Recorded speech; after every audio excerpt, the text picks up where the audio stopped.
prêter, il va mettre sa caméra après. Oui. Toi, tu avais dit combien? Moi, j'avais dit 3 par rapport à la loi. Ok. Par rapport à la loi quoi? La loi quoi? Souvent on dit que 3 c'est le chiffre de la loi à cause de la loi, les psaumes et les prophètes. Bon. Ok. Et comme, je pense que tu vas citer l'écriture d'Ecclésiaste, donc je ne vais pas la sortir. Quelle écriture? T'as dit? Je peux la dire. Ah, je l'avais déjà évoqué ou pas? Non, pas encore, mais je la connais, c'est pour ça. Ok. Et Ecclésiaste chapitre 12, si... Oui, c'est ça. Ouais, voilà. Oui. Ok. C'est Francine. T'es d'accord avec ça? C'est vrai que 3, on parle toujours de 3, mais bon, je n'avais pas d'écriture. Oui. Mais moi, je ne sais pas, j'avais dit 7. Je ne sais pas pourquoi 7. C'est-à-dire que Jésus à la croix était cloué avec 7 clous, c'est ça? Oui, bon, j'ai pas d'écriture. Moi, je dis aussi, je ne sais pas, j'avais aussi dit en ce moment-là 7. Oui. Moi, je n'ai pas réfléchi pour ça. Si tu me demandes pourquoi 7, je n'ai pas d'écriture. Ok, d'accord. Bon, c'est vrai que Serdo, ça fait longtemps qu'elle est dans les groupes, mais aujourd'hui, elle s'est connectée qu'aujourd'hui.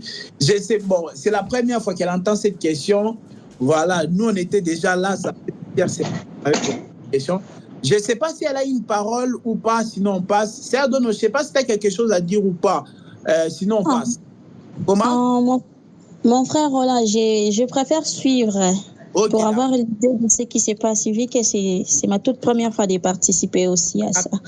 Exactement. D'accord, Serdo, ça marche, très bien. Voilà. Donc, la question, c'était, ça n'a rien à voir avec l'enseignement si Jésus fils des charpentiers, mais la question, c'était juste avec combien de clous Jésus était cloué, parce que Jésus a été cloué à la croix, et le jour-là, il a acheté l'œuvre, le jour-là, il a crié, tout est accompli. Donc, le salut est accompli. Donc, on voit que le salut, pour que le salut soit accompli, il faut que la chair de Jésus soit détruite. Hein? Ça va? Le salut, pour que le salut soit accompli, le salut soit acquis, il faut que la chair de Jésus soit détruite. Mais pourquoi sa chair va être détruite? C'est ça la question. La chair de Jésus va être détruite parce que toute la malédiction, la condamnation de la loi est tombée sur lui. C'est ça, on dit que le châtiment, c'est ce qu'Ésaïe a annoncé dans Ésaïe 53, le châtiment qui nous donne la paix est tombé sur lui. C'est-à-dire que le jugement qu'on devait subir est tombé sur Jésus. Ainsi, nous, on a maintenant la paix. Donc, c'est-à-dire on bénéficie de la paix. Mais attention, avant d'avoir la paix, là, il y avait d'abord le jugement qui devait tomber. Mais comme le jugement n'est pas tombé sur nous, ben voilà, nous, on a la paix maintenant. Et c'est la même chose avec l'histoire de Noé. On a vu que Noé était dans l'arche, mes bien-aimés. Pourquoi? Pour se protéger du déluge. Et Job, chapitre 13, normalement, à partir du verset 10, il dit que la pluie du déluge, là, c'était un jugement. C'était un jugement. Vous voyez? Donc, Job, il a qualifié le déluge comme un jugement. On a compris que le déluge est un jugement. Mais vous allez remarquer que le déluge est tombé sur l'arche. Parce que si le déluge avait frappé Noé, Noé allait mourir. Mais Noé était dans l'arche et le déluge frappait l'arche. C'est ça, en fait, le châtiment est tombé sur l'arche et Noé, lui, il était protégé. Donc, je reviens pour dire que pour que nous puissions avoir la paix, il fallait que le châtiment puisse tomber sur quelqu'un. Mais qui? Un homme sans péché. Le sauveur est sans péché. Notre sauveur est sans péché. Hébreux chapitre 4, verset 15. Il a été tenté en toutes choses, mais il n'a jamais succombé à la tentation. Il n'a jamais péché. C'est ça, Jésus n'a jamais péché. Il n'a rien. Donc, il faut lui mettre à part. Lui, il faut le sanctifier. Il faut le mettre à part avec tous les autres charlatans là, qui se proclament comme étant aussi des sauveurs aujourd'hui. Donc, à la croix, Jésus a été crucifié. Il faut comprendre le but de la crucifixion là, c'était pour que ta chair soit détruite. C'est-à-dire que la loi et la malédiction de la loi est tombée sur lui. Et c'est comme ça, ta chair sera détruite. Vous voyez, sa chair doit être détruite. Et oui, la question maintenant, avec combien de clous? Avec la lumière de la parole, vraiment, nous allons dire 3. Pourquoi, frère Joachim, tu peux lire cette écriture. Ecclésiaste 12, le verset 12 jusqu'à 13. Ecclésiaste 12 à 13. Moi, c'est verset 11 jusqu'à 12, plutôt. Ok, vas-y, frère Joachim. Les paroles des sages sont comme des aiguillons et rassemblées non, en un... Verset précédent. Okay. Verset précédent. L'Ecclésiaste s'est efforcé de trouver des paroles agréables, des écrits pleins de droiture et des paroles vraies. Les paroles des sages sont comme des aiguillons et rassemblées en un recueil, elles sont comme des clous plantés. Elles sont données par un seul berger. Amen. Les paroles des sages sont comme des aiguillons. Bon, dans d'autres versions, c'est le verset... on est toujours Ecclésiaste 12. D'autres versions, c'est verset 12. Moi, dans ma version, c'est le verset 13. On dit, les paroles des sages sont comme des aiguillons et rassemblées en un recueil, elles sont comme des clous plantés. Donc, les paroles des sages, on dit, elles sont comme des clous plantés. Vous voyez? Donc, ce sont comme ici, on qualifie les paroles des sages comme étant les clous plantés, donnés par un seul maître. Donc, en réalité, on voit que c'est Dieu qui avait donné la loi. Mais dans la loi, il n'y avait pas que la loi, il y avait aussi les prophètes et les psaumes. C'est ça. C'est ça, les paroles de l'Éternel. Lui, les sages, il a donné ça, lui, les maîtres, donné par un seul maître. Parce que c'est un seul maître qui va donner ces paroles-là qui sont comparées au clou et qui sera maintenant plus tard planté. Planté sur qui? Sur Jésus. Vous voyez? Donc, c'est l'Éternel, lui, les maîtres, il a donné ces paroles-là qui étaient des clous. Parce que les clous, ça fait mal, ça pique. Et les clous, ça pique vraiment. Shalom, frère Tristan. Shalom, shalom à tous. On n'a pas encore commencé l'enseignement d'aujourd'hui. On est juste en train de répondre à la question sur combien de clous Jésus à la croix, il était crucifié avec combien de clous. Et pour cela, on a pris Ecclésiaste chapitre 12, le verset 13. Il nous dit que les paroles des sages sont comme des aiguillons et rassemblées à un recueil. On dit encore, deuxième définition, on dit les paroles des sages, elles sont comme des clous donnés par un seul maître. Ici, les paroles des sages là, c'était les sages là, c'était des prophètes. Mais les paroles là, ce n'était pas venu d'eux-mêmes. Ça appartenait à un maître. Donc, c'est un maître qui leur a donné. Il a donné aux prophètes cela. Et les prophètes, c'était ça, je dis, il y avait la loi, les prophètes et les psaumes. Luc chapitre 24, le verset 44. Jésus l'a dit qu'il fallait que tout ce qui est écrit dans la loi de Moïse, dans les prophètes et dans les psaumes puisse s'accomplir au sujet de moi. Donc Jésus, lorsqu'il meurt là, c'était afin que les paroles de la loi, les prophètes et les psaumes puissent s'accomplir en lui. C'est comme ça, il y a maintenant le salut. Il dit, tout est accompli. Tout est accompli là. Le salut est accompli. Pourquoi? Parce que les paroles des sages, qui étaient comme des clous, ont été plantées sur Jésus. Donc, à la lumière des Écritures, nous affirmons ici que c'était 3 clous. Ici, on ne se base pas d'abord sur les films, parce que dans les films, on voit il y a un clou là, à gauche, à la main, et puis si c'est au pied encore. Ici, on ne se base pas sur les films. Il ne faut pas prêcher les films. Il ne faut pas regarder les films et tu viens prêcher les gens. Non, c'est dangereux ça. C'est dangereux. Comme il y a d'autres personnes qui disent que Jésus était tombé, tout ça, ça c'est dans les films, on montre ça, on met un peu de piment, tout ça, pour que les gens puissent pleurer, tout ça. Mais il faut lire vraiment la Bible. Donc, à la lumière des Écritures, c'était 3 clous.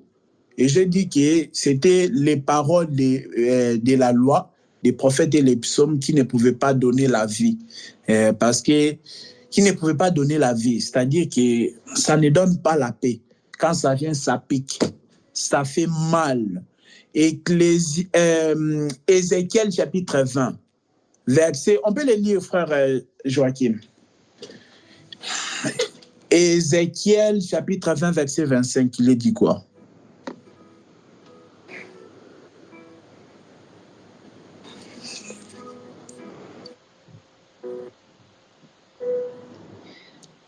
Ézéchiel 20, verset. Je leur ai même donné des prescriptions qui n'étaient pas bonnes et des règles qui n'apportaient pas la vie. Voilà, qui n'apportaient pas la vie, vous voyez. Donc, c'est semblable aux paroles là qui sont comparées au clou, qui ne donnent pas la vie. Quand ça vient, c'est pour blesser. Mais quand ça blesse, là maintenant, c'est là où il y a la vie. C'est pourquoi je dis que les gens ne doivent pas confondre les choses. La loi, ce n'est pas l'évangile, attention. La loi, ce n'est pas l'évangile. Mais lorsque la loi s'accomplit en Jésus, lorsque la loi s'explique en Jésus, c'est là où il y a le salut. La loi ne donne pas le salut, c'est Jésus qui donne le salut. Mais il faut que la loi puisse les frapper. Parce que les clous là, Dieu dit quoi d'Ézéchiel 20, le verset 25, je leur ai donné des préceptes, je leur ai donné des commandements, des lois qui n'étaient pas bonnes et auxquelles ils ne pouvaient pas vivre. C'est ça. Donc les paroles là de la loi, les prophètes et les psaumes, ça ne donnait pas la vie, c'était pour communiquer la mort. Et ça frappait Jésus afin que Jésus puisse manifester le salut, parce que dans le rouleau du livre, il était question de lui. Ça va, hein? Est-ce que ça va? Voilà, on avance. Bon, il y a la question si la musique mondaine, on reviendra plus tard. Nous continuons dans notre enseignement. Donc, nous sommes à notre 31e séance où nous abordons le thème Jésus à Capernaum, partie 5. Jésus à Capernaum, partie 5. Vous avez compris, c'est grand enseignement sur Capernaum. Pour faire un résumé, ce n'est pas toujours facile, mais je vais vraiment vous encourager à regarder nos précédentes parties. On a expliqué d'abord Capernaum, parce que nous sommes toujours dans ces grands modules. Ça fait une année que nous sommes dans ces cours bibliques et il y a plusieurs modules. Nous sommes toujours dans les premiers modules intitulés « Origine de Dieu ». Et le but de ces modules-là, c'est pour vraiment détailler, c'est pour expliciter, expliquer les attributs de Dieu. Et quand on explique les attributs de Dieu, en réalité, on explique aussi en même temps en profondeur la divinité de Jésus-Christ. On a commencé vraiment, ça fait déjà une année, à commencer par expliquer les attributs de Dieu. On a abordé l'origine de Dieu. Mais pourquoi Jésus est appelé fils de Dieu? Parce que Jésus est Dieu. On va te poser cette question. Jésus est Dieu, mais pourquoi on l'appelait fils de Dieu? Il y a un enseignement sur ça. Donc, il y a les liens qui sont là, mais si vous ne l'avez pas, vraiment, vous pouvez même envoyer un message, je vais vous envoyer. Jésus est Dieu, mais pourquoi on l'appelait fils de l'homme? Il y a un enseignement. Jésus est Dieu, on l'appelait fils de David. On l'appelait fils d'Abraham, mais lui qui est Dieu, comment on va l'appeler fils de David, fils d'Abraham? Vous voyez? Pourquoi il est né à Bethléem? Pourquoi il a grandi à Nazareth? Tout ça. Pourquoi ces mouvements-là? Et quand on a fini tout ça là, on était entré maintenant dans une série, on parlait de la vie de Jésus. On a commencé quand il est né à Bethléem et grandir à Nazareth. C'est ça qu'on avait exhorté aussi. Dieu peut faire que tu puisses connaître les choses de Dieu dans une église, dans une assemblée. Mais ça ne veut pas dire que tu demeureras là éternellement. Non. Jésus est né à il est né à Bethléem, mais il a grandi à Nazareth. Tu peux connaître les choses de Dieu, les ABC des choses de Dieu dans une église, mais ça ne veut pas dire que tu dois... Ici, je parle d'église locale, hein? Pas que tu quittes le corps du Christ pour aller à l'église de Bima. Tu vas à l'église de Branham. Non, c'est pas ça. Je parle des églises locales. Dieu fait que tu quittes, tu as connu ces choses dans une église qui se situe dans la ville F. Et puis, tu as connu les ABC dans une église qui se situe dans la ville F pour aller évoluer maintenant dans une église qui se situe dans la ville V. Ça existe. Donc, il ne faut pas être fanatique des églises. Non. Donc, ça, c'est un piège qui est de devenir fanatique d'une église. C'est-à-dire, tu ne vas même plus voir les erreurs. Quand il y a des erreurs, toi, tu es déjà fanatique. Moi, j'aime mon église. Oui, il faut aimer ton église, mais pas plus que la parole. C'est d'abord la parole. Oh, moi, j'aime beaucoup ce pasteur. Oui, il faut aimer le pasteur, mais pas plus que la parole. Même si le pasteur, là, autrefois, il t'avait prêché des bonnes choses. Oui.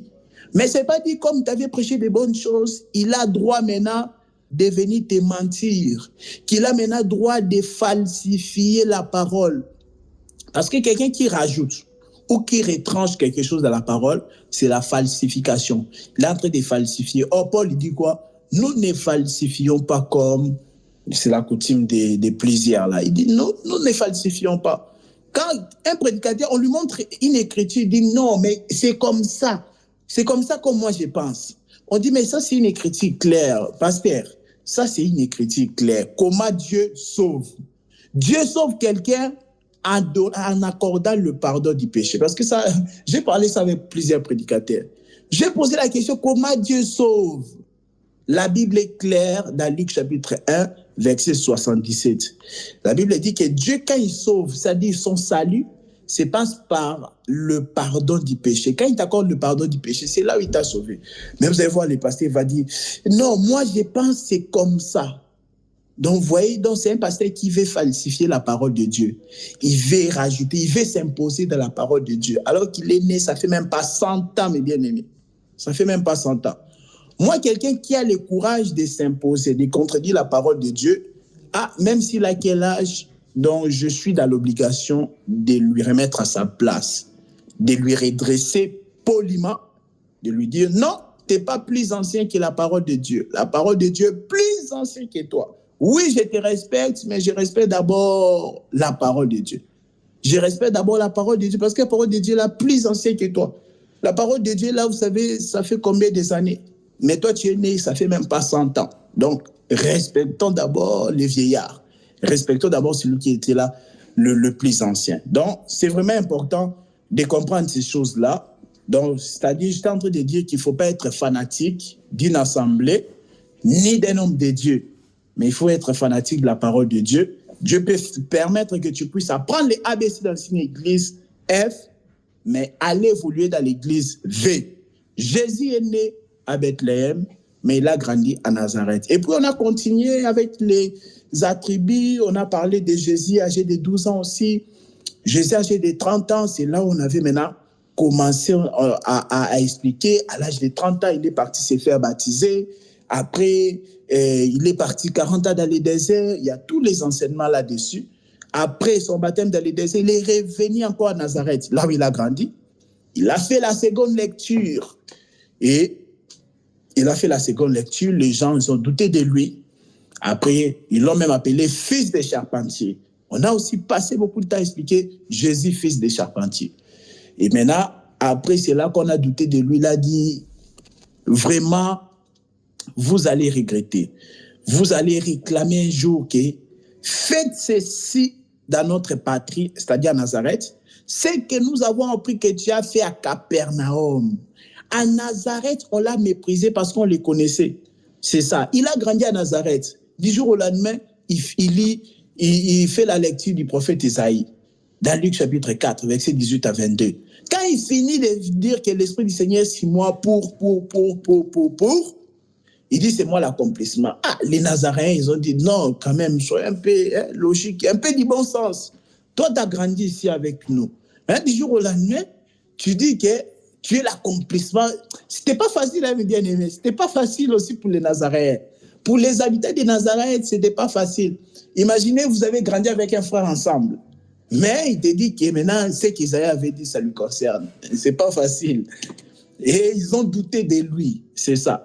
Et Jésus a dit qu'aucun prophète n'est bien réussi dans sa patrie.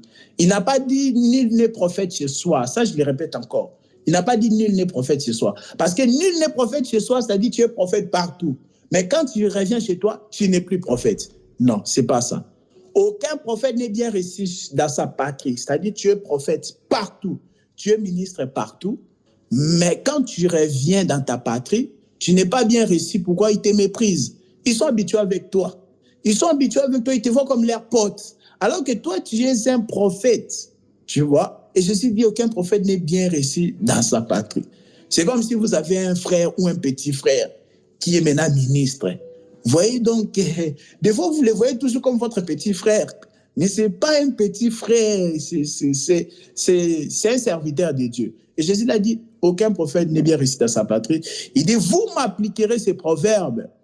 Il dit quoi? Médecin, guéris-toi toi-même. Et puis il a dit quoi? Faites ceci dans ta patrie, à Nazareth, c'est que nous avons appris que tu as fait à Capernaum. Donc c'est là où on a maintenant ouvert la brèche aussi concernant Jésus à Capernaum.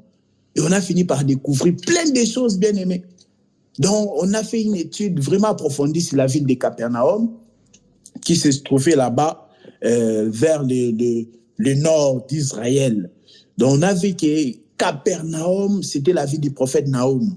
Nahum qui a écrit, qui se situe dans la Bible là, entre Michée et Habakkuk. Vous ouvrez la Bible d'Ancienne Alliance, il y a Michée, il y a Nahum et puis il y a Habakkuk. Donc, le prophète Nahum là habitait à Capernaum. Et lui, sa particularité, c'est qu'il avait annoncé un message de la consolation lorsque Israël était captif, lorsque Israël était pris par la Syrie, dont la capitale c'est Ninive. C'était Ninive normalement, la capitale de la Syrie à l'époque là. Et le prophète Nahum est venu avec l'espoir. Le prophète Nahum est venu avec l'espoir. Il a dit Israël est en captivité. Mais écoutez bien, que le roi là de la Syrie qui vous a pris en captivité, en otage, tout ça, il ne demeurera pas immortel. Non, il mourra, il sera déchu. Il a annoncé la déchéance du roi de la Syrie. Il a annoncé la déchéance du roi de la Syrie. Cela veut dire quoi? Cela veut dire, c'est-à-dire la libération, la délivrance d'Israël. Donc, la particularité du prophète Nahum, il a annoncé un message de la consolation. Donc, c'est pourquoi plus tard, maintenant, on appelait là où, l'endroit où Nahum, le prophète, avait habité, on appelait ça Capernaum. Capernaum, ça veut dire ville de consolation, parce que Nahum, ça veut dire consolation. Il avait manifesté aussi la consolation en son temps. Et il avait manifesté la consolation en son temps, et Capernaum, c'est-à-dire ville de consolation, ville de réconfort. Mais bien-aimés, on avait lu Matthieu chapitre 4, qui nous avait beaucoup attristés. Est-ce qu'on peut quand même reprendre cette écriture-là, parce qu'aujourd'hui, nous sommes dans notre 5e partie. Nous reprenons l'écriture de Matthieu chapitre 4, à partir du verset 12, on descend jusqu'au verset 16. Un peu doucement, hein, c'est lui qui va lire. Lisez un peu doucement. Ça commence au verset 12. Là, on dit que Jésus, après avoir quitté Nazareth, donc vraiment c'est chronologique, après avoir quitté Nazareth, descendez, mes bien-aimés, jusqu'au verset 16. Vraiment tranquillement, s'il vous plaît. Un bien-aimé peut nous aider avec la lecture, s'il vous plaît. Oui, frère Joachim. Oui, vas-y. Lorsqu'il apprit que Jean avait été arrêté, Jésus se retira en Galilée. Il quitta Nazareth et va habiter à Capernaum, ville située près du lac, dans le territoire de Zabulon et de Nephtali, afin que s'accomplisse ce qu'avait annoncé le prophète Ésaïe.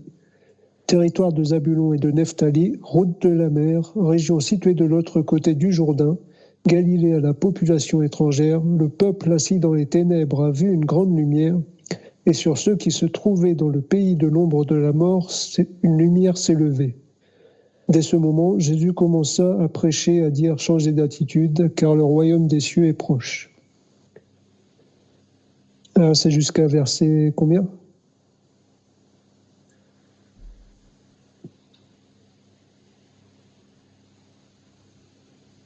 Quand j'ai fini de lire, frère Roland, si c'est verset 12 à 16. Oui, frère Joachim, c'est bon? Oui, c'est bon. Ah, ok. Est-ce que tu peux répéter, s'il te plaît, le verset 16? Verset 16. Le peuple assis dans les ténèbres a vu une grande lumière, et sur ceux qui se trouvaient dans le pays de l'ombre de la mort, une lumière s'est levée. Ok. Donc, on a vu que vraiment, c'était tellement triste.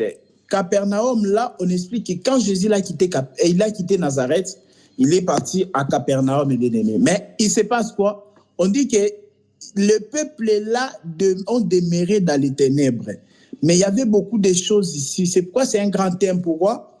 On commence déjà à dire que Capernaum, verset 13, on dit que Jésus est parti demeurer à Capernaum, situé près de la mer, dans les territoires de Zabulon et Nephtali. Ça aussi, c'est un enseignement qu'on devait expliquer ça.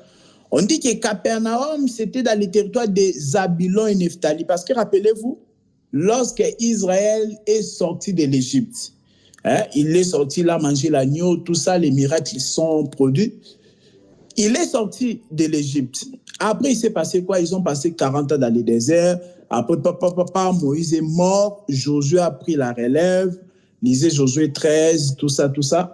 On voit qu'après, Josué avait dessiné Canaan, et puis il a partagé Canaan, le pays de la promesse, le pays où il devait hériter. Et Israël devait hériter. Il a partagé cela pour qu'il puisse posséder cela. Mais je ne sais pas si vous avez déjà fait attention à cette chose. Israël était en Canaan, bien qu'ils n'étaient pas encore nombreux. Nous sommes ensemble, hein? Avant, Israël était là-bas, quand Joseph était encore vivant. Israël était en Canaan, il y a eu la famine. Après, Israël est venu en Égypte à cause de la famine. Avec Jacob, tout ça. Ils sont venus à l'époque où Joseph était ministre, tout ça. Il avait un leadership, il avait une grande autorité, une grande influence en Égypte. Mais posez-vous la question, est-ce qu'ils possédaient déjà Canaan? Parce qu'ils étaient là-bas. Est-ce qu'ils possédaient déjà la terre de Canaan? Ils sont venus de Canaan, ils sont venus de Canaan, jusqu'en Égypte. Et après l'ère de délivrance, ils retournent à Canaan. Là, maintenant, Josué est en train de séparer Canaan. Il dit ça, c'est au nord. Il y aura Juda. Au nord, à l'est, il y aura tel. Au sud, il y aura tel. Il a partagé ça comme un gâteau. Vous voyez? Donc, il a donné à tout le monde sa part, bon, sauf Lévi, voilà, sans encore les détails. Parce que Lévi, c'était la part de Dieu. Lévi, c'était l'héritage de Dieu. Mais maintenant, Dieu était son héritage, tout ça. Mais maintenant, on voit que Zabulon aussi, Nephtali aussi avait reçu leur part. Mais maintenant, là, on dit quoi? Capernaum se situe dans les territoires de Zabulon et Nephtali, mes bien-aimés. Voilà, ça se situe donc Capernaum se situe dans les territoires de Zabulon. Donc, lorsque Zabulon a reçu son territoire et Nephtali, ils ont reçu leur territoire. Donc, Capernaum, ça s'est trouvé là. Plus tard, la ville qu'on a appelée Capernaum, ça s'est situé, ça s'est trouvé dans le territoire des Zabulon et Nephtali. On a dit, voilà ce que le prophète a annoncé. On a dit que ces peuples assis dans les ténèbres avaient une grande lumière. En fait, Capernaum, ça voulait dire la ville de consolation, la ville de réconfort. Mais il s'est passé que pendant un moment, cette ville-là ne reflétait pas à son nom. Cette ville-là ne ressemblait pas à la signification de son nom. Parce que la signification de Capernaum, c'est ville de réconfort, ville de consolation. Mais Jésus vient pour vraiment donner sens à la signification là. Et l'exhortation aussi à retenir, c'est ça. C'est que dans la vie, il faut faire la différence entre la réalité et la vérité, mes bien-aimés. Nous sommes toujours dans notre enseignement parce qu'on était arrivé déjà au partie 4 de Jésus à Capernaum. On avait parlé sur le bruit d'avant la résurrection de Jairus, le bruit d'avant la résurrection de la fille de Jairus. Parce que Capernaum, on a passé du temps à le définir. Capernaum, Jésus l'a guéri des malades. Il a pardonné les pécheurs. Jésus l'a fait quoi? Il a délivré des démoniaques. Il a guéri les malades. Il a ressuscité aussi les morts. Et je vous avais aussi demandé, s'il vous plaît, de souligner cela. C'est que Capernaum, c'est la ville où Jésus a réalisé ses nombreux miracles. Donc Jésus, durant sa marche de 3 jours ou de 3 ans, son ministère de 3 ans, il y a une ville où Jésus a fait beaucoup de miracles, c'est Capernaum. Il a pardonné les pécheurs, il a guéri les malades, il a chassé les démoniaques, tout ça, délivré les gens. Il a aussi ressuscité les morts. Et là, on était en train de parler sur la résurrection de la fille de Jairus. L'un des miracles que Jésus avait fait dans Capernaum, c'est qu'il avait ressuscité la fille de Jairus. Mais avant de ressusciter la fille de Jairus, on a vu qu'il y avait des joueurs de flûte et la foule qui était bruyante, qu'ils étaient en train de faire du bruit. On va revenir sur ça parce qu'on est en train déjà d'accomplir. Mais juste, j'ai ouvert une petite parenthèse pour revenir un peu sur la particularité de Capernaum. Capernaum, c'est la ville de consolation, la ville de réconfort. Mais il y a un temps, Capernaum était dans les ténèbres. Je lis le verset 16 de Matthieu chapitre 4. Il est dit quoi? Il est dit que du pays du Jourdain de la Galilée des gentils, ce peuple assis dans les ténèbres a vu une grande lumière. Et sur ceux qui étaient assis dans la région et l'ombre de la mort, la lumière s'est élevée. Capernaum était dans les ténèbres, alors que ça veut dire ville de consolation, ville de réconfort. Donc Capernaum, il y a un temps, Capernaum ne ressemblait plus à sa réalité. Capernaum était devenu ténébreux. Le peuple de Capernaum devait consoler. Le peuple de Capernaum devait être influent. Mais il y a un temps, ils n'étaient plus influents. Pourquoi? Parce que les ténèbres s'étaient abattues sur eux. Donc, ils ne ressemblaient plus à leur identité. C'est ça. Ces peuples-là ne ressemblaient plus à leur identité. Alors, que faire dans ce genre de conditions? C'est pourquoi l'autre fois, lorsqu'il y avait des questions de la sœur Francine, où on parlait qu'un enfant de Dieu, est-ce qu'il peut être lié par les démons, tout ça, je vous avais dit que je vais vous exhorter sur la réalité et la vérité. C'est deux choses différentes. La réalité, c'est ce qu'on voit. Ça peut paraître aussi vrai. C'est ce qu'on voit, c'est ce qu'on vit. Mais tant que ça ne correspond pas à ce que Dieu a dit, c'est la réalité, ce n'est pas la vérité. Ce n'est pas la vérité. La vérité, c'est quoi? C'est ce que Dieu a dit. Celui qui a fait la promesse est fidèle. Dieu a dit qu'il n'y a donc plus de condamnation pour ceux qui sont en Christ. Je dis Amen. Mais maintenant, si je ne suis pas, moi je me dis que je suis en Christ, mais que je suis encore condamné, il y a un problème. On doit vérifier un problème. Est-ce que j'ai ignoré, il y a des réalités spirituelles? Je n'ai pas ignoré, mais les réalités spirituelles, c'est quoi exactement? Si les réalités spirituelles, c'est que je suis vraiment en Christ, le Saint-Esprit habite en moi, mais j'ai des démons à la fois, alors ça, ce n'est pas vrai. Soit je ne suis pas en Christ et que j'ai des démons, soit je suis en Christ et que je n'ai pas de démons. Alors, cette réalité-là, on doit les fouler aux pieds. Voilà, c'est ça. Donc, il faut faire la différence entre la réalité et la vérité. Je vais vous plonger encore dans les Écritures. On a vu Joseph. Est-ce que vous êtes d'accord? Joseph, bon, faute du temps, on ne va pas passer du temps à lire les versets. Joseph, ses frères l'ont fait descendre, en tout cas, dans un... C'était quoi, citerne, hein? C'était dans un trou, quoi, là. Ses frères l'ont jeté. Ils ont pris ses vêtements, mes bien-aimés. Ils sont partis avec ça. Excusez-moi. Ils ont pris les vêtements de Joseph par ses frères. Ils sont partis les donner à vraiment, mes bien-aimés, s'il vous plaît, allumez vos caméras pour ceux qui peuvent. Allumez vos caméras, cela nous aide beaucoup, s'il vous plaît. Pour ceux qui peuvent, allumez vraiment vos caméras.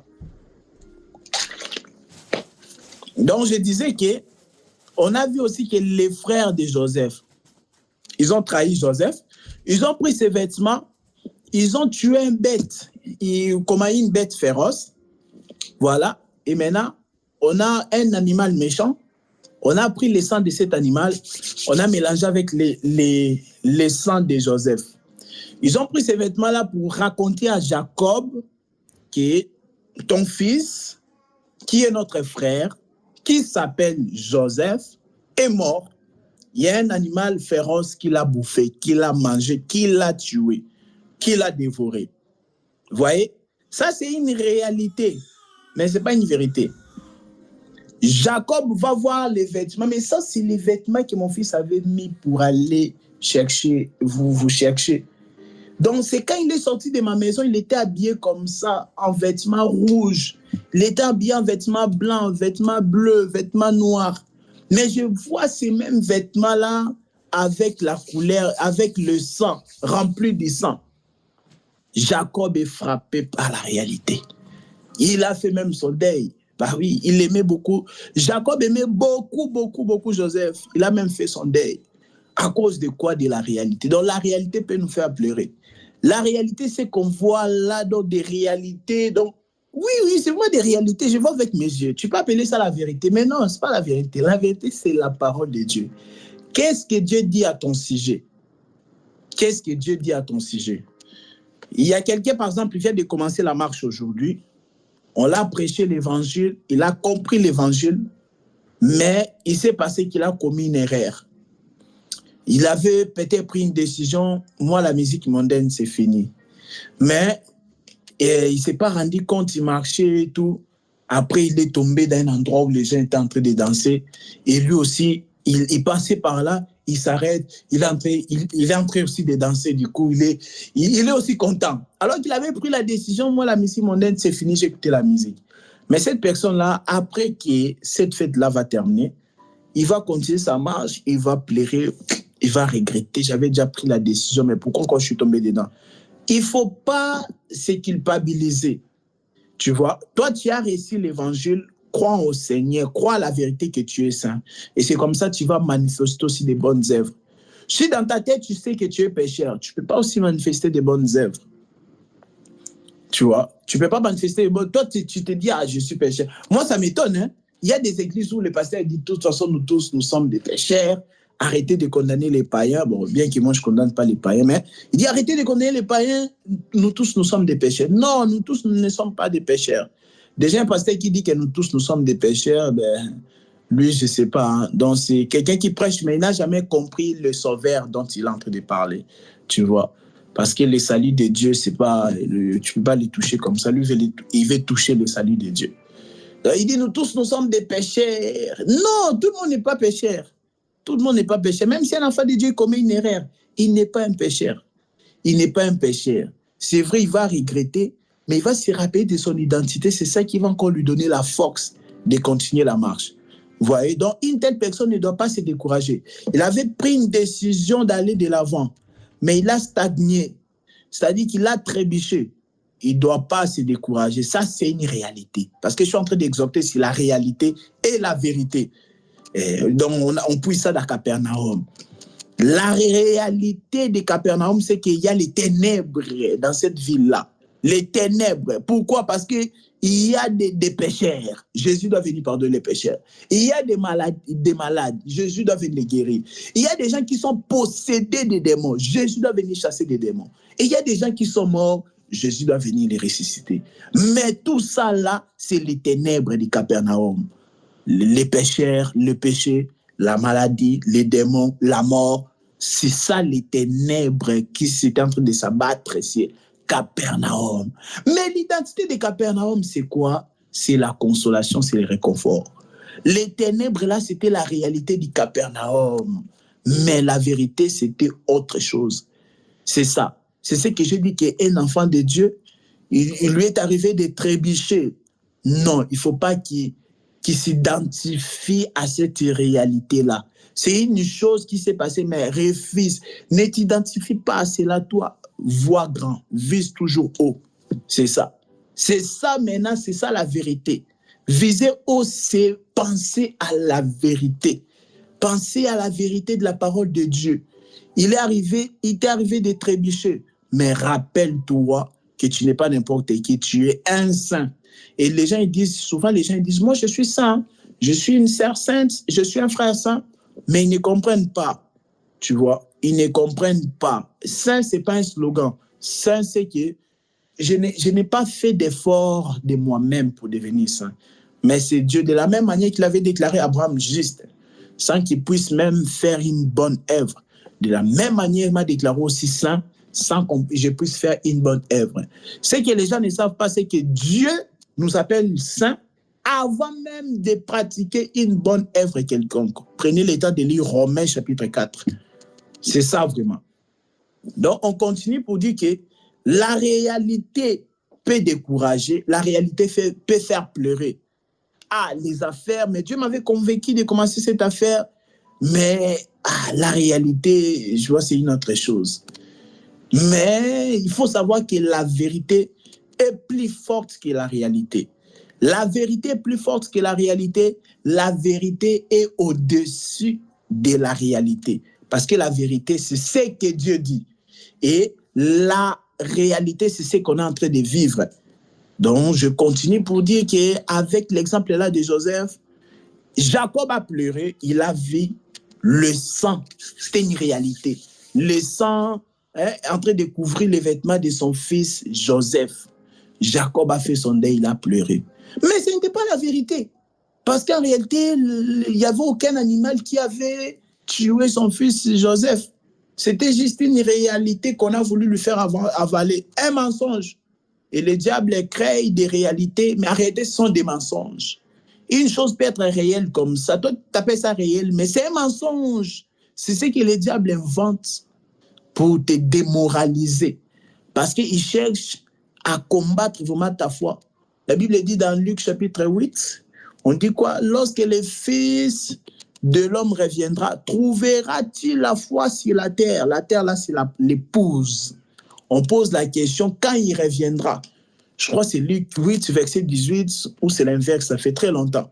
Lorsque le Fils de l'homme reviendra sur terre, est-ce qu'il trouvera encore-il la foi? C'est ça.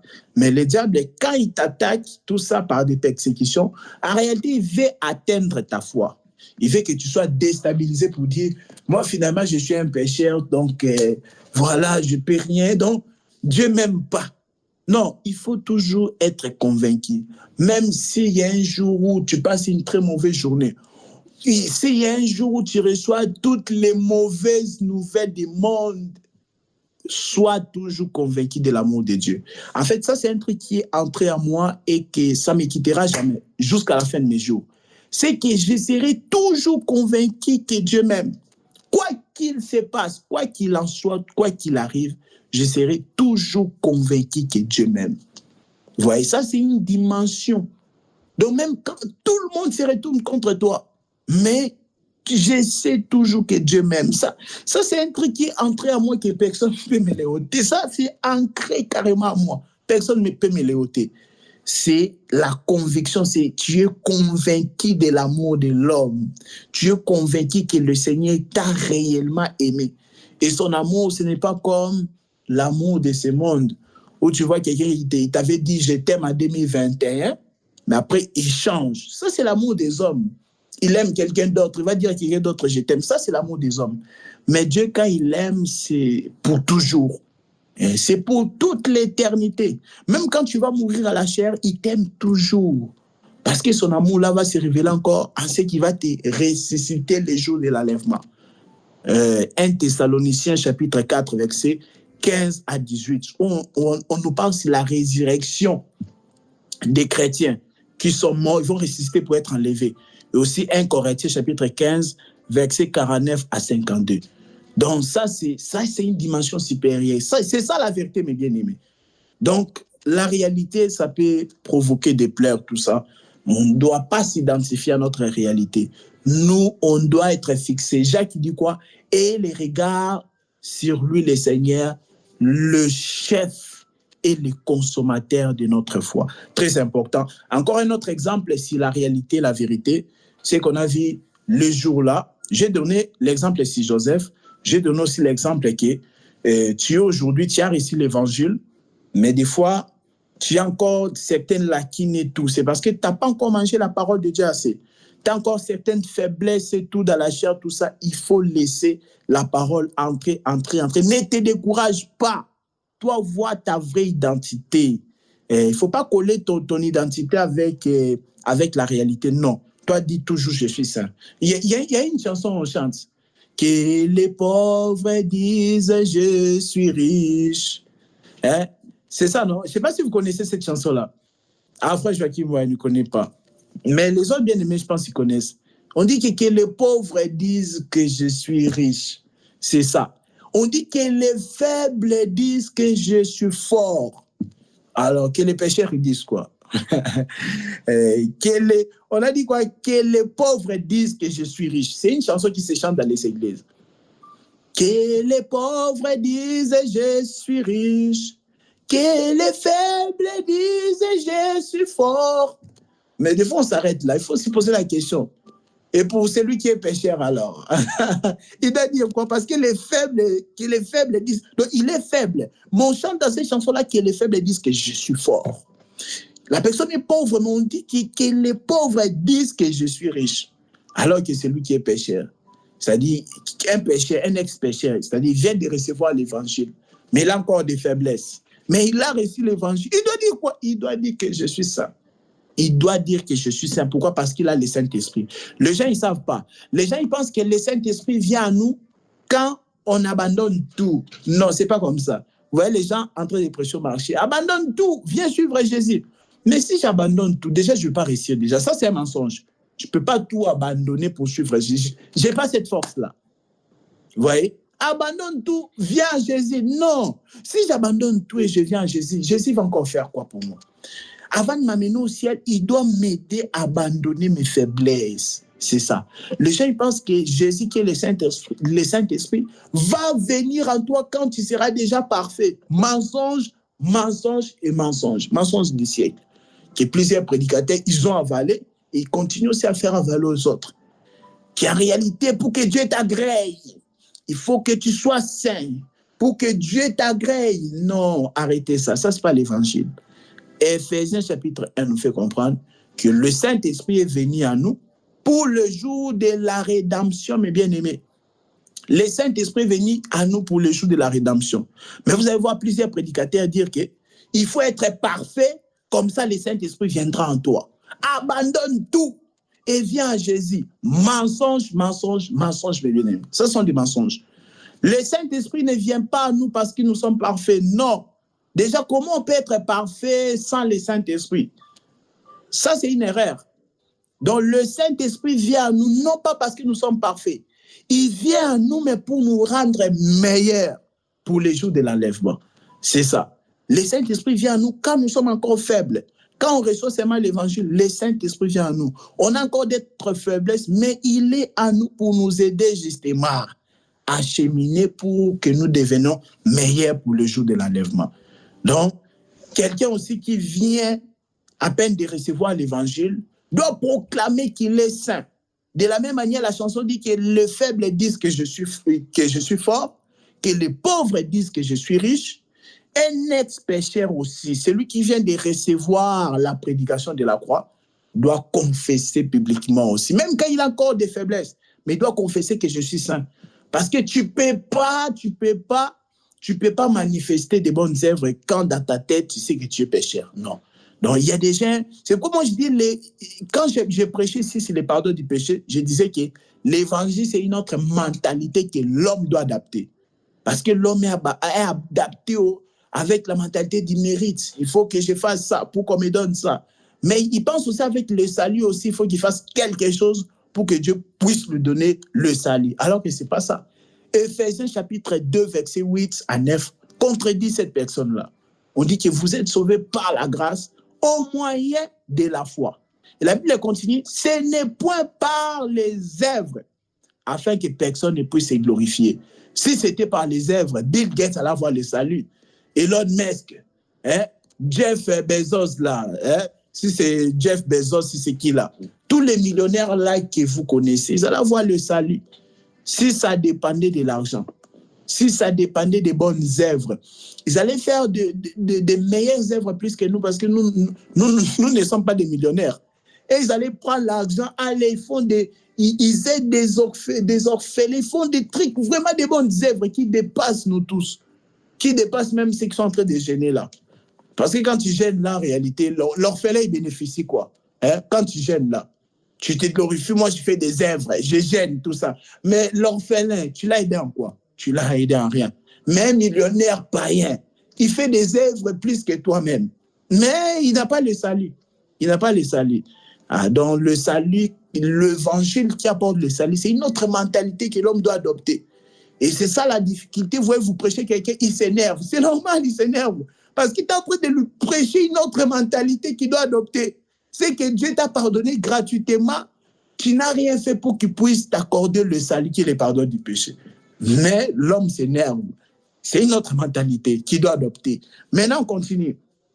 Je dis qu'il faut vraiment faire la différence entre la réalité et la vérité. Capernaum, c'est la vérité, c'est que c'est une ville de consolation, une ville de réconfort. Mais Capernaum est en train de vivre une réalité. C'est qu'il y avait les ténèbres là dans Capernaum. Il y avait les malades, il y avait les pécheurs dans Capernaum. Il y avait ceux qui étaient possédés par les démons. Il y avait aussi les morts. les ténèbres. Une réalité qui s'abattait sur Capernaum. Mais la vérité, c'est une vie de consolation. Le grand prophète Nahum a demeuré dans cette vie-là. C'est une vie de consolation. Et je vous ai donné des exemples sur Joseph. Je vous ai donné l'exemple si quelqu'un qui vient de recevoir l'évangile. Et l'exemple encore, je peux vous donner, si la réalité, la vérité, c'est qu'on a vu aussi David. David devant Goliath. David, en fait, il pose la question. Quand il arrive comme ça dans les champs de bataille, David pose la question. Qu'est-ce qu'on donnera à l'homme qui va faire tomber, Goliath?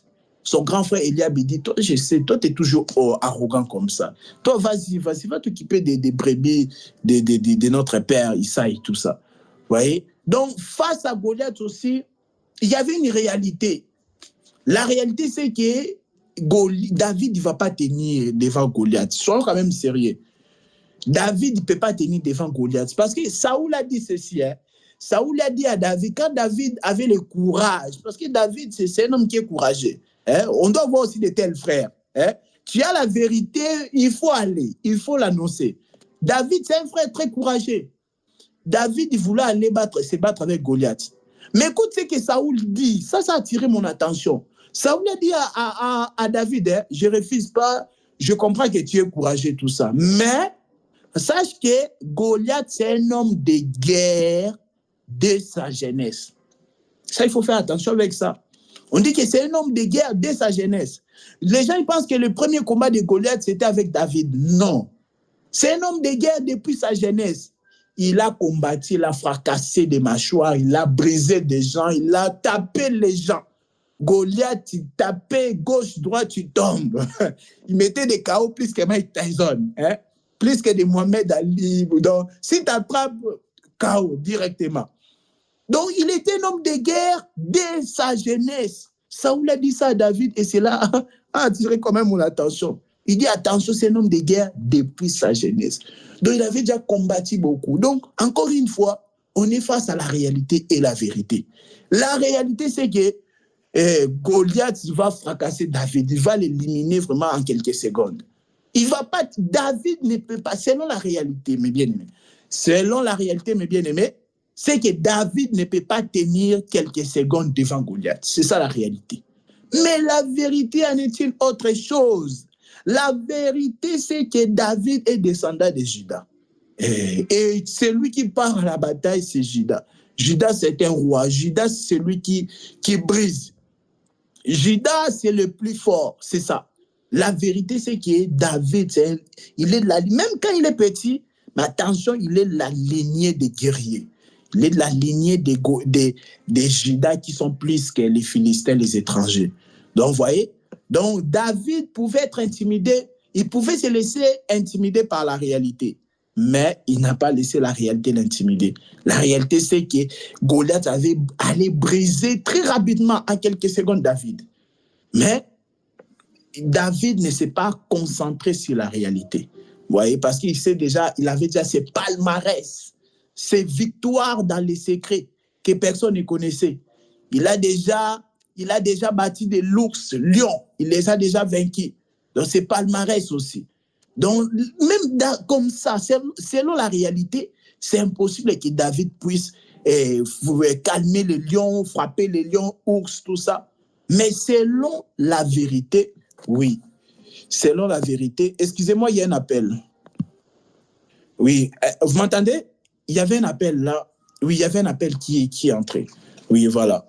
Donc, je disais que selon la vérité, selon la réalité, c'est que David ne pouvait même pas tenir devant l'ours et les lions. Il ne pouvait pas tenir devant Goliath. Mais selon la vérité, David est vraiment descendant de Juda.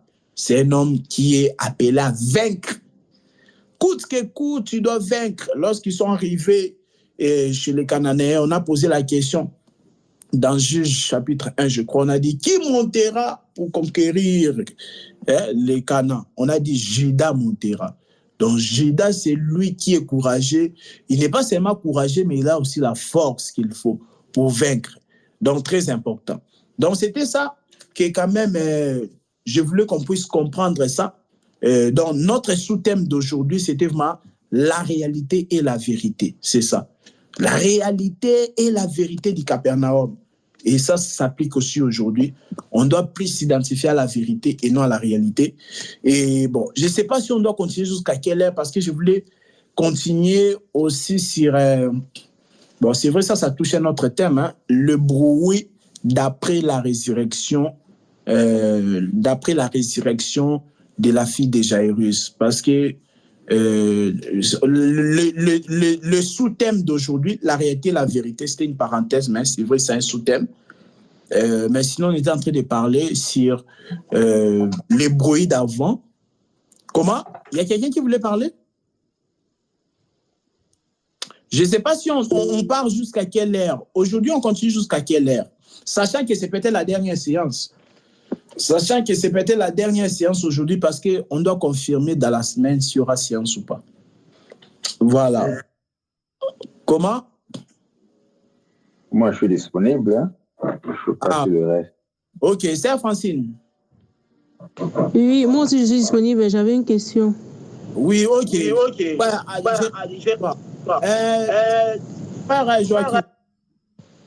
Oui, c'est bon, tu peux y aller. Ah, ok. Donc, ça sera des thèmes alors pour ce soir. Donc, frère Serge, tu vas séparer ce qu'on vient de prêcher là sur le sous-thème, la réalité et la vérité du Capernaum. Ça, c'est un premier thème qu'on a abordé ce soir. On va aborder aussi un deuxième thème là, juste pendant 20 minutes, alors, si Dieu le veut. Oui, Serge Francine, pose ta question, on verra si on va pouvoir. C'était par rapport à la réalité et la vérité. Vous avez expliqué la réalité et la vérité. Mais si quelqu'un passe son temps à vivre les réalités maintenant, parce que tu sais, l'évangile est censé aussi nous conforter. Je crois que la prophétie, c'est ça aussi, nous reconforter. Et si tu passes ton temps à vivre les mêmes réalités répétitives, si tu passes ton temps à vivre certaines réalités, il ne faut pas dire que ce n'est pas la vérité. Parce que quand tu as peut-être une mort en soi, ça c'est la vérité. La personne est morte. Même si nous avons l'espoir que le Seigneur va le relever après. Il y a des réalités qui affectent à la foi, il y a des réalités qui affectent la réalité quotidienne aussi. Et tu vas me dire, oui, ce ne sont pas les vérités, mais ça t'affecte. Il ne faut pas l'ignorer. Donc, pour toi, c'est qu'il faut ignorer tout ça. Ce n'est pas la vérité et toujours s'attacher à la vérité. Oui, mais nous sommes faits aussi de chair. D'accord, oui, nous sommes faits. Bon, les réalités que toi, tu parles. L'autre fois, on a compris. Exécution. Mais ça, c'était des persécutions. Ça, c'est normal. Malgré qu'il y a des persécutions, nous devons continuer. Bon, je ne vais pas ici donner l'exemple de Job, hein, mais vous savez, Job aussi, il a perdu même les gens. Il a eu même la mort dans sa famille, tu vois. Mais ce n'est pas qu'on ne peut pas dire que la mort, c'est rien. Non, nous ne sommes pas en train de dire ça, Sœur Francine. Tu vois, nous ne sommes pas en train de dire que la mort, c'est rien. Loin de là. Mais nous sommes en train de montrer, en fait, que la vérité est plus puissante et plus supérieure à la réalité, tu vois. Il faut comprendre, regarde, hein, il faut comprendre que Dieu qui avait promis à Abraham de lui donner Isaac, donc il pouvait aussi lui faire revenir à la vie. C'est ce qu'Abraham avait compris. Dieu qui m'a donné Isaac, mais il me le demande. Ah, comme il me l'avait donné, il a la capacité de lui redonner encore la vie. Tu vois un peu. Donc, du coup, il a donné Abraham, il a ramené Isaac. Mais après, Dieu l'a dit, non. J'ai compris tout ça, tu vois. Donc, il peut même avoir des morts, mais bon, après la mort, tu vois, ça, on a parlé de ça. Tu sais, j'ai parlé de ça dans la profondeur pour montrer l'amour de Dieu, même lorsqu'on meurt, Saint Francine. C'est que l'homme est attaché aux intérêts, tu vois. Et ça m'avait fait mal un jour quand j'ai entendu un païen dire que les Africains, en réalité, s'ils prient, c'est pas forcément qu'ils aiment Jésus. C'est qu'ils prient pour que Jésus puisse les sauver. Et quelque part, il avait raison, tu vois. Un païen, il a dit ça sur YouTube. Il a dit, si les Africains partent dans les églises, ce n'est pas forcément qu'ils aiment Dieu. C'est plutôt pour que Dieu puisse agir pour leur situation, qu'ils puissent sortir de la galère, tu vois. Et j'ai dit qu'il n'a pas totalement tort. Parce que ces Africains-là, quand ils vont dans des pays développés, tout ça, ils arrêtent. Ils arrêtent de prier. Maintenant, ils sont là les dimanches en train de danser la musique du monde, tout ça, tu vois. C'est triste. Mais je disais que l'homme est attaché avec les intérêts. L'homme aime beaucoup des intérêts. C'est rare de rencontrer les gens qui t'aiment pour rien, tu vois. Dans la vie, c'est rare de rencontrer pour les gens qui t'aiment pour rien. Souvent, il y a toujours des intérêts, tu vois. C'est rare de rencontrer quelqu'un qui t'aime juste parce qu'il t'apprécie comme ça. C'est pas que tu lui donnes l'argent, tu lui donnes rien, mais il t'aime beaucoup, tu vois. C'est rare de rencontrer comme ça. Maintenant, je disais quoi? Beaucoup d'entre nous, ils sont là en train de prier parce qu'ils ont la chair, que Dieu les protège, la maladie ne puisse pas les attaquer. Mais quand il voit qu'il est en train de mourir, tu vois, il baisse même la foi. Il dit à Dieu vraiment. Non, la vraie foi, tu dois aller avec ça jusqu'à la mort. Comme les apôtres, ils étaient en train de se faire persécuter, mais ils continuent à louer le Seigneur. On a vu notre bien-aimé Étienne. Il voit que c'est le jour de ma mort. Étienne est en train de voir des révélations. Il est en train de prêcher l'évangile. Oh, je vois le Seigneur serait trop glorieux. Donc, il n'est pas stressé ou quoi, non. Il n'est pas angoissé, il n'est pas traumatisé, il ne meurt pas par crise cardiaque parce qu'il a compris le jour de sa mort. Non. Il a compris aujourd'hui, c'est le jour de ma mort. Mais Étienne est en train de proclamer toujours le Seigneur. Voilà pourquoi Job nous dira, je crois Job chapitre 15, verset 17, où c'est l'inverse, il dit, mon espérance, qui peut le voir. Il dit, même dans la tombe, dans les séjours des morts, j'irai avec. Le vrai amour, c'est que même quand tu meurs là, tu dis que Dieu est bon. Parce que d'après nous, l'amour de Dieu s'arrête à cette chair ici. C'est quoi? On doit monter des niveaux. Les prédicateurs doivent enseigner les gens que les gens ne puissent plus avoir la peur de la mort. Moi, ça m'étonne, les musulmans n'ont pas peur de la mort alors qu'ils n'ont pas le vrai évangile. Les musulmans n'ont pas le vrai évangile, mais ils n'ont pas peur de la mort.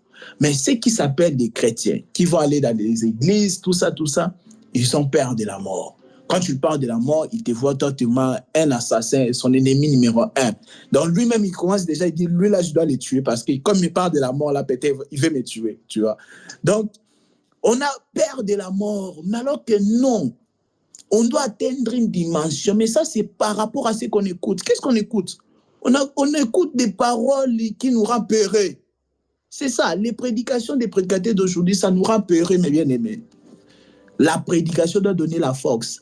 La prédication doit t'amener à une dimension de l'amour de Dieu. C'est que tu n'as pas aimé Dieu pour la chair. Tu n'as pas aimé Dieu pour qu'il puisse te garder en bonne santé. Non. Tu as aimé Dieu parce que tu as compris son amour. Son amour dépasse ces corps ici, ces vêtements que nous avons. C'est-à-dire que tu es mort, on te ressuscite. On te demande, on te dit que tu vas encore mourir. Mais on t'a juste ressuscité. Écoutez bien cette partie, mes bien-aimés. Écoutez bien. L'amour de Dieu, l'une des dimensions de l'amour de Dieu, c'est-à-dire quoi? Tu viens de mourir tout de suite. Mais maintenant, Dieu fait que tu puisses ressusciter pendant quelques secondes, pendant 30 secondes. On te ressuscite, on te pose la question, on te dit que tu vas encore mourir. Mais on t'a ressuscité juste pendant 30 secondes pour que tu puisses nous dire, est-ce que Dieu, il est bon ou pas? On a dit dans tous les cas, quelle que soit ta réponse, tu vas encore mourir. Mais on t'a ressuscité pendant 30 secondes, dis-nous, est-ce que Dieu, il est bon ou pas? Quelle serait notre réponse, nous ici? Tu vois? Moi, on me ressuscite, j'ai dit, Dieu, il est bon. Parce que je ne vois pas ça, je vois l'amour de la croix. Dieu, il est bon, je meurs encore.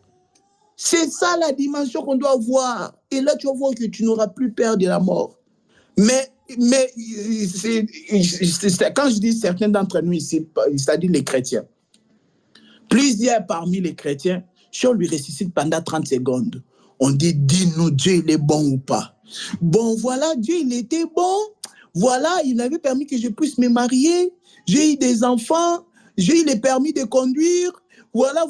Mais après, il a fait que je sois attaqué par une maladie. Je suis mort. Mais je comprends plus. On t'a posé la question, dis-nous, Dieu est bon ou pas? Tu vas voir plusieurs vont aller dans les explications. Les 30 secondes vont passer, il va mourir sans pour autant répondre. Donc, tu vas voir les explications là, ça montre qu'il n'a jamais été convaincu de l'amour de Dieu.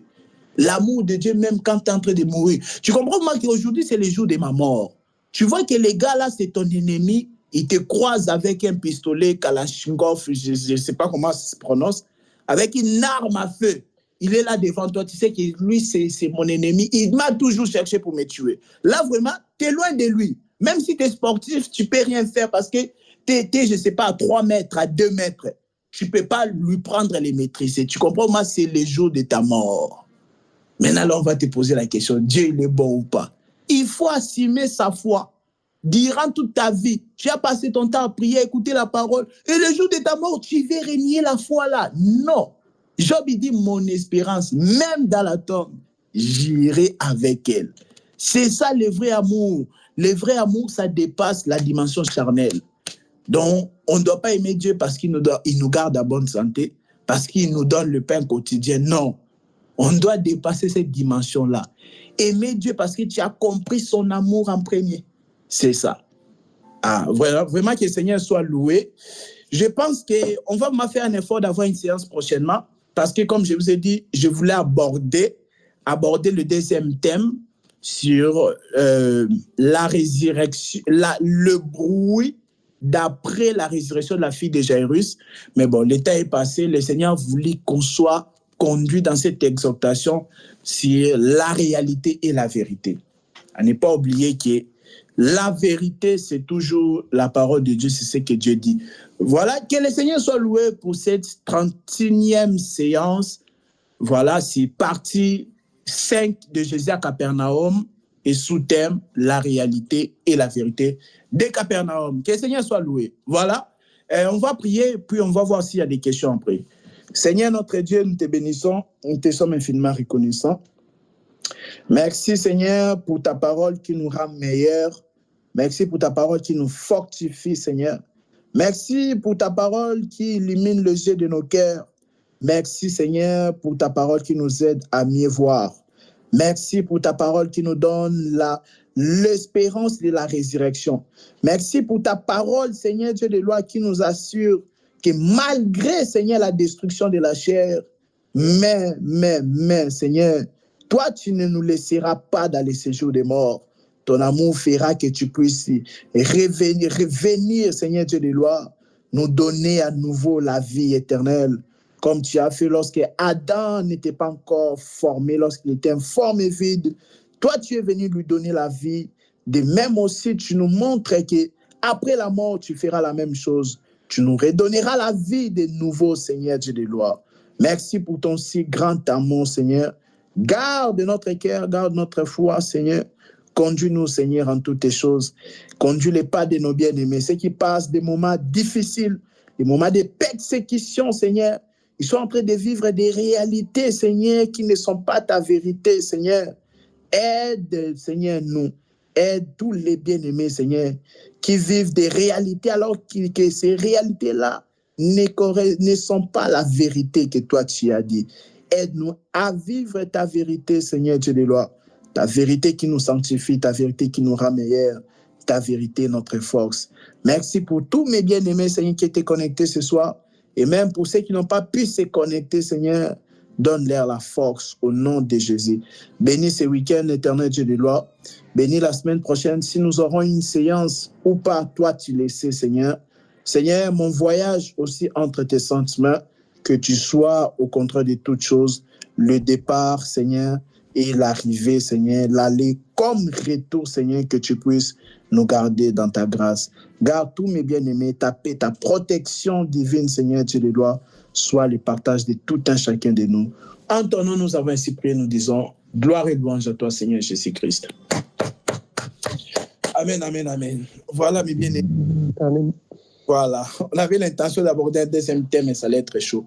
Donc, que le Seigneur soit loué pour cette séance. Je ne sais pas s'il y a des choses à dire. Donc, pour la séance prochaine, on met un point d'interrogation. Mais vraiment, j'ai envie qu'on puisse le faire et je crois que le Seigneur fera grâce. Voilà, mes bien-aimés. Bon, et frère Joachim, sœur Francine, frère Tristan, je ne sais pas s'il y a des choses à dire avant qu'on s'y quitte. Moi, je n'ai rien à dire en tout cas. Ok, bon, c'était clair, hein? C'était clair alors. Ok. Ah ouais. Ok. Frère Serge, il y a quelque chose à dire avant qu'on se quitte.